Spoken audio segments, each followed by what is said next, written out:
ಶ್ರೀ ಗುರುಭ್ಯೋ ನಮಃ. ಹರಿ ಓಂ. ಶ್ರೀ ಸತ್ಯವರ ದುಗ್ಧಾಬ್ಧೇರುತ್ಥಿತಾ ಜಗತೀತಲೆ ಸುಧಾ ಶ್ರೀ ಸತ್ಯಧರ್ಮಾಖ್ಯಾ ಪಾವಯೇತ್ ಸ್ಮರತಃ ಸತಃ. ಸರ್ವೇಭ್ಯ ಸುಪ್ರಭಾತಂ. ಕವಿಕುಲಗುರುಃ ಇತ್ಯೇವ ವಿಖ್ಯಾತಃ ಮಹಾನ್ ಕವಿಃ ಕಾಲೀವರಪುತ್ರಃ ಕಾಳಿದಾಸಃ. ತಸ್ಯ ರಘುವಂಶಃ ಇತಿ ಮಹಾಕಾವ್ಯಂ ಅತ್ಯಂತ ಪ್ರಸಿದ್ಧಂ. ತನ್ಮಹಾಕಾವ್ಯಾತ್ ಉದ್ಧೃತಃ ಏಷಃ ಶ್ಲೋಕಃ. ಸ್ರಗೀಯಂ ಯದಿ ಜೀವಿತಾಪಃ ಹೃದಯೇ ಕಿಂ ನಿಹತಾನ ಹಂತಿ ಮಾಂ ವಿಷಮಪ್ಯಮೃತಂ ಕ್ವಚಿದ್ ಭವೇತ್ ಅಮೃತಂ ವಾ ವಿಷಮೀಶ್ವರೇಚ್ಛಯಾ. ಎಲ್ಲ ಸಜ್ಜನರಿಗೂ ಸುಪ್ರಭಾತ.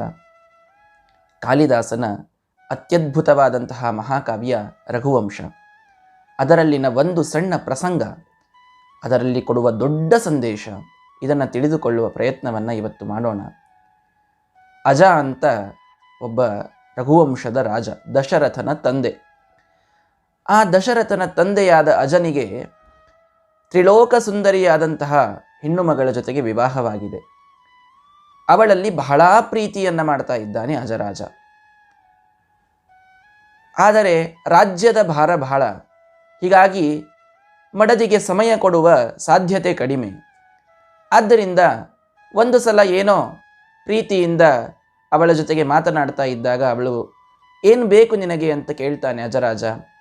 ಮಡದಿ ಹೇಳ್ತಾಳೆ, ನೀವು ಸದಾ ನಿಮ್ಮ ಕಾರ್ಯದಲ್ಲಿ ವ್ಯಸ್ತರಾಗಿರ್ತೀರಿ, ಯಾವಾಗೋ ಒಮ್ಮೆ ನನಗೆ ಸಮಯ ಸಿಗೋದು. ಹೀಗೆ ಇವತ್ತೊಂದು ದಿನ ನಾವು ಉದ್ಯಾನವನಕ್ಕೆ ಹೋಗಿ ಸ್ವಲ್ಪ ಹೊತ್ತು ವಿಹಾರ ಮಾಡಿ ಬರೋಣವಾ?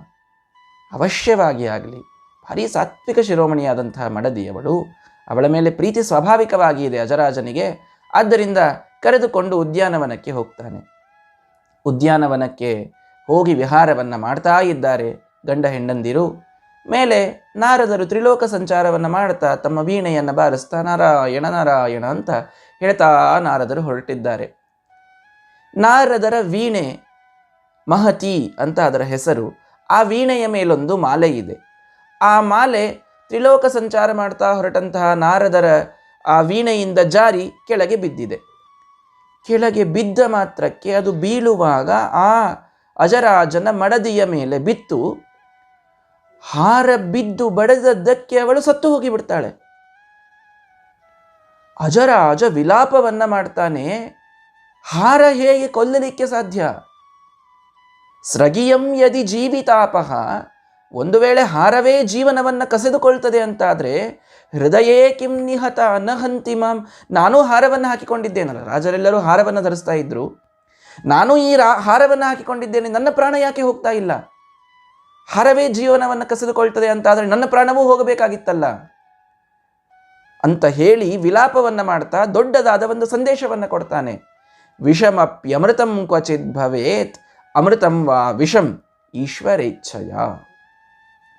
ವಿಷವೂ ಹೋಗಿ ಅಮೃತವಾಗ್ತದೆ ಒಂದು ಪ್ರಸಂಗದಲ್ಲಿ, ಅಮೃತವೂ ಹೋಗಿ ವಿಷವಾಗ್ತದೆ ಕೆಲವು ಸಲ. ಹೀಗಾಗಿ ವಿಷವೂ ನಮ್ಮನ್ನು ಕೊಲ್ಲೋದು ಅಂತ ತಿಳ್ಕೊಳ್ಳೋದು ತಪ್ಪು, ಅಥವಾ ಅಮೃತವೇ ನಮ್ಮನ್ನು ಅಮರರನ್ನಾಗಿ ಮಾಡ್ತದೆ ಅಂತ ತಿಳ್ಕೊಳ್ಳೋದು ತಪ್ಪು. ಈಶ್ವರೇಚ್ಛಯ, ಪರಮಾತ್ಮನ ಇಚ್ಛೆಯೊಂದೇ ಎಲ್ಲದಕ್ಕೂ ಮೂಲವಾದಂತಹ ಕಾರಣ. ಇದೇ ಹಾರ ನನಗೆ ಕೊಲ್ತಾ ಇಲ್ಲ, ಅವಳಿಗೆ ಕೊಲ್ತಾ ಇದೆ. ಇಲ್ಲಿ ಈಶ್ವರನ ಇಚ್ಛೆ ಇದೆ, ಪರಮಾತ್ಮನ ಇಚ್ಛೆ ಇದೆ. ಅದಕ್ಕಾಗಿ ಇದೆಲ್ಲವೂ ನಡೆದಿದ್ದು ಹೊರತು ನಾವು ಬರೀ ಹಾರ ನಮ್ಮನ್ನು ಕೊಂದಿತು ಅಂತ ತಿಳಿದುಕೊಳ್ಳುವುದು ಸರಿಯಲ್ಲ. ಎಂತಹ ವಿಷವನ್ನ ಉಂಡಂತಹ ರಾಹು ಆ ಮೋಹಿನಿಯ ಕೈಯಲ್ಲಿದ್ದ ಚಕ್ರದಿಂದ ಅವನ ರುಂಡ ಅದು ಬೇರೆ ಆಗಿದ್ದನ್ನು ಕೇಳ್ತೇವೆ. ಅಮೃತ ಕುಡಿದ ಅಮರನಾದನ ಇಲ್ಲ, ದೇಹವನ್ನು ಕಳೆದುಕೊಂಡ. ವಿಷವನ್ನೇ ಪ್ರಹ್ಲಾದರಾಜರು ಘಟ ಕೊಡಿದು ಬಿಡುತ್ತಾರೆ. ಅದು ತನ್ನ ತಾಯಿಯಿಂದಲೇನೆ ಆ ಹಿರಣ್ಯಕಶಿಪು ವಿಷವನ್ನು ಕೊಡಿಸಿದರೆ ತಾ ಅಂತ ಹೇಳಿ ಭಾರೀ ಆರಾಮಾಗಿ ವಿಷವನ್ನು ಕುಡಿದರು. ಏನಾದರೂ ಆಯ್ತಾ? ಏನೂ ಆಗಿಲ್ಲ ಪ್ರಹ್ಲಾದರಾಜರಿಗೆ. ಯಾಕೆ? ವಿಷ ಪ್ರಾಣವನ್ನು ತೆಗೆದುಕೊಳ್ಳಬೇಕಾಗಿತ್ತಲ್ಲ. ಸಗರ ಮಹಾರಾಜ ಅಂತ ಬರ್ತಾನೆ. ಗರ್ಭದಲ್ಲಿ ಆ ಶಿಶುವಿದ್ದಾಗಲೇನೆ ಆ ತಾಯಿಗೆ ಎಲ್ಲ ಸವತಿಯರು ಅಸೂಯೆಯಿಂದ ವಿಷವನ್ನು ಹಾಕಿರ್ತಾರೆ. ಆ ವಿಷವನ್ನು ಹಾಕಿದರೂ ಆ ಕೂಸು ಸಾಯದೆ ಹುಟ್ಟುತ್ತದದು. ಅದಕ್ಕೆ ಅವನಿಗೆ ಸಗರ ಅಂತ ಹೆಸರು ಬರ್ತದೆ. ಗರ ಅಂದರೆ ವಿಷ. ಸಗರ ಮಹಾರಾಜ ಅಂತ. ಅವನೇ ಈ ಎಲ್ಲ ಸಮುದ್ರಗಳನ್ನು ಹೆಚ್ಚು ವಿಸ್ತಾರ ಮಾಡಿದ್ದು, ಅದಕ್ಕೆ ಅವುಗಳಿಗೆ ಸಾಗರ ಅಂತ ಹೆಸರು ಬಂತು ಅಂತ ಕೇಳ್ತೇವೆ. ಅಂತೂ ವಿಷವುಂಡಂತಹ ಕೂಸು ಹುಟ್ಟಿದೆ, ವಿಷವುಂಡಂತಹ ಪ್ರಹ್ಲಾದರಾಜರು ಬದುಕಿದ್ದಾರೆ, ಅಮೃತವನ್ನು ಕುಡಿದಂಥವರೂ ಕೆಲವರು ತಾವು ಸತ್ತು ಹೋಗಿದ್ದಾರೆ.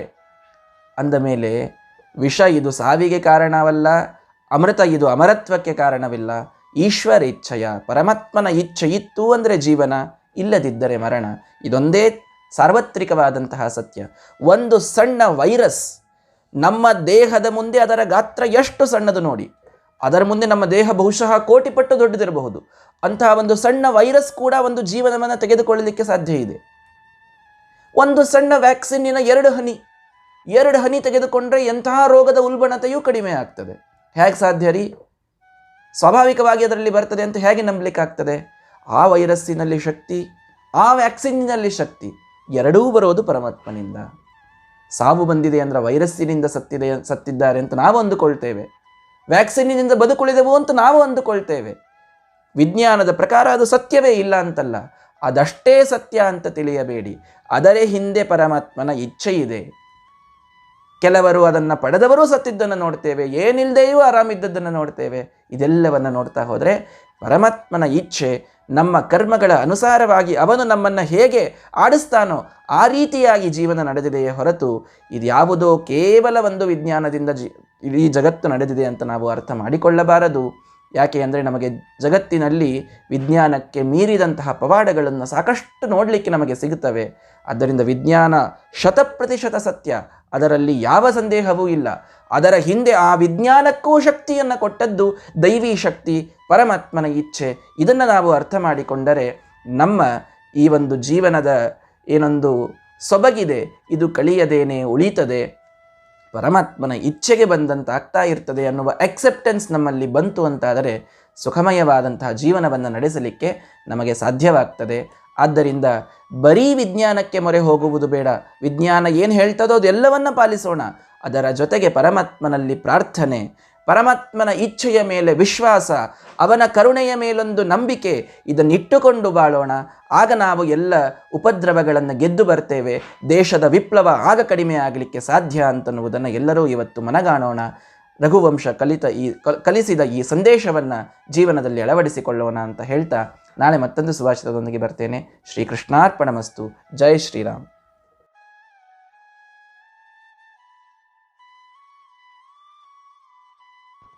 Shri Gurubhyo Namaha Harihi Om.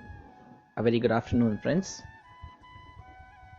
The shloka which I recited is from the famous book called Raghuvamsha, authored by Kavi Kulaguru Kalidasa.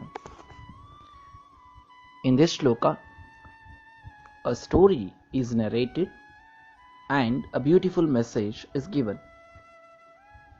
There was a king named Ajaraja, who happens to be the father of King Dasharatha. He had a beautiful wife. He was always busy in his royal works. He was always devoted to his subjects. He hardly could get any time for his wife. Once when he was with his wife, he told her to ask for anything. She said, I just want some time from you. Please, shall we go to the garden today? Shall we just have a walk over there? He agreed because he loved his wife so much. He immediately agreed and took her to the lawn. There they were just having a casual walk, and Sage Narada was passing by. We all know that Sage Narada holds a veena whose name is Mahati, and there was a garland put on that veena. As he was passing by through the sky, the garland fell off. It fell down and it fell on the King Aja's wife, and to his astonishment, she died. He immediately collapsed. He didn't get anything what to do. He started crying, and that part is known as Ajavilapa. In that, this shloka comes where he says, if the garland were to steal a life of a person, then I have also put a garland on my chest. Why isn't it killing me? Why did the garland just kill my wife and not me? So, Aja says a beautiful message there. Vishamapi amritam kvachit bhavet, amritam va visham ishwarechaya. Which means a poison may also become amrita. Amrita may also become a poison. But that all just depends on God's will and nothing else. Poison doesn't have its own ability to kill someone. Neither the Amrita has to make someone Amara or immortal. It's God's will that dictates on everything. And this has to be understood by every one of us. We see a small virus. Our body is somewhere crore times bigger than that. But a small virus can kill a person. A small drop of vaccine can save a person. We see this today in the world and very prevalent today. But do we think that a virus really can do this, or a vaccine can really do this? Yes, of course. Scientifically it's proved, it's truth. I agree to it. But that's not just the truth. That's just not the truth. It's partial. Of course, it has got the ability, but there is a power which has put the ability in it. Has put the ability of killing in the virus, has put the ability of saving in the vaccine, and that power is the God Almighty. We cannot just rely on science and say that we have achieved everything, because we see thousands of people who are affected by the virus but are saved, who are not killed by it, without having even a small amount of it. Just by the small infection also we see the people dying. What does that mean? It's not just the virus or the vaccine which is dictating, it's the God's will that's dictating. So friends, we have to accept this, and then only we can stay strong. Science, of course, have to be believed, but there should be belief in the prayer also, and there should be trust on God also. We have heard thousands of stories. We have seen Prahlada, who drank the poison given by his own mother but didn't die. We hear the story of Rahu, who consumed Amrita, but Mohini killed him. So poison doesn't have the ability to kill, neither the Amrita has to make us immortal. It's God's will that stands out, and that does everything. If we have this faith, and if we pray God, we surely will stay strong in these tough times. This is the Sandesha of Raghuvamsha. Let us inculcate this in our lives. Tomorrow I'll be coming with one more Subhashita. Till then, please take care in these tough times. Please stay safe, stay home. Thank you. Shri Krishnarpanamastu. Jai Shri Ram.